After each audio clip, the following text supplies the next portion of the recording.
What's up, YouTube family? And I'm back with another testimonial car chronicles. So today's car chronicle, I want to speak on, prior to I mentioned my godmother. I want to speak on the time that I denounced God. And the reason being, that I'm not justifying, I'm just telling you what I did and how I felt at that time. I'm not trying to justify it. But yes, so I had lost my grandmother. Like, I love my grandmother. I love my grandmother. Like, she was a grandmother that we rarely see nowadays. Like, I'm talking about cook 3 times a day, from scratch,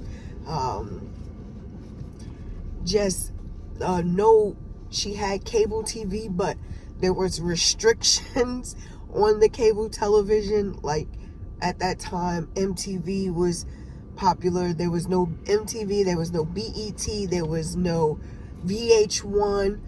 There was nothing dealing with the secular world. Like, but it taught me, she taught me so much, and I just thank God for her. I thank God for the time that she was here and I got to spend with her. Okay, so I had lost my grandmother, and then I turn around and I lose my godmother.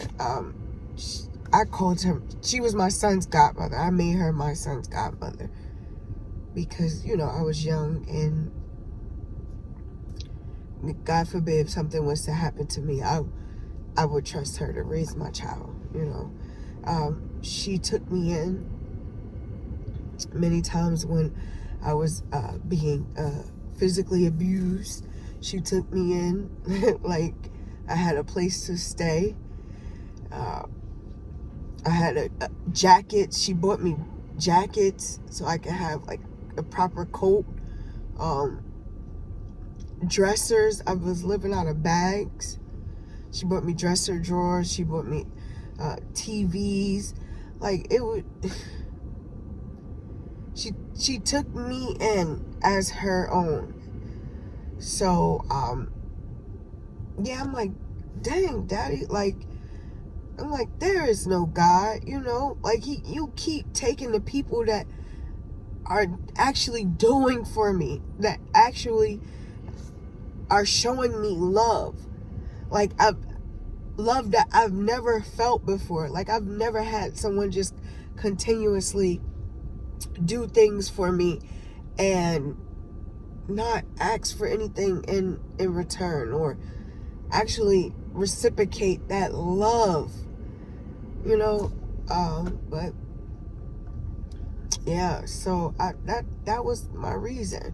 My reason was because at that time, my faith wasn't as strong as it is now.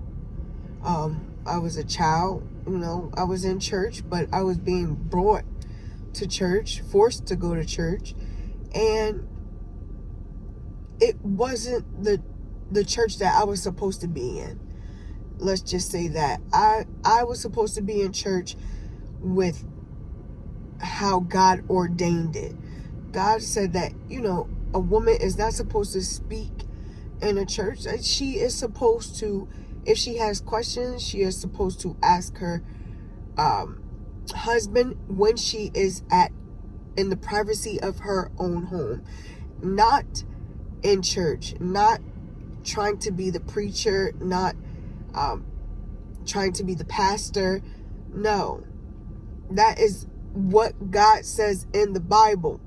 You can't, like, I don't care who watching this, whoever feels some type of way, I don't care. I am not going against what God says. Do you understand? So whoever, all the people who feel, and don't agree with what I'm saying, oh well, I don't care. Like, I really don't care. You're not going to tell me that God's word isn't what we are supposed to abide and follow. If that's the case, you can't sit here and nitpick certain things out of the Bible and say this is what we're going to follow and this is what we're not going to follow. No, I'm sorry. If I'm going to do it, I'm going to go wholeheartedly in it. That's it. Point blank, period. But so I'm sorry, I just got off topic. But yeah, so there was a female pastor, and that's not what God said. So I wasn't getting the proper leadership. This is why I was rebelling, and probably one of the reasons why I was rebelling. I'm not going to say that that's the whole reason why I was rebelling growing up. But yeah, I thank y'all for listening, and I love you guys, and peace.